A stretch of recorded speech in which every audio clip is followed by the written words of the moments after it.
So to check the resources that would be deployed in a Vnet, that we can check it in by going to the connected devices in a Vnet. There we can see this hub VM is already deployed, having an IP address 10.104. So this is the VM that is already deployed in it, and later on we can go to the peering section and go check for the other resources that may be deployed in other spoke Vnets.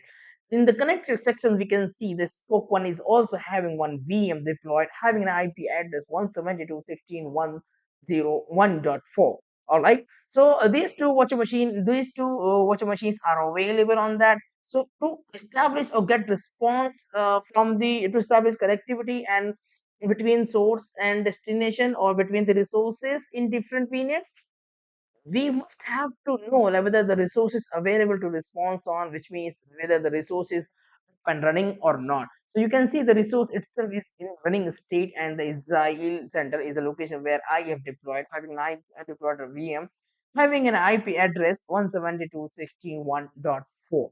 All right, so the resource has been deployed, peering has been established, and this network has been followed, and all the things is already available on the portal.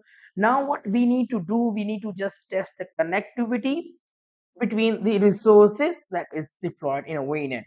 So we'll meet you in next video or to check the connectivity.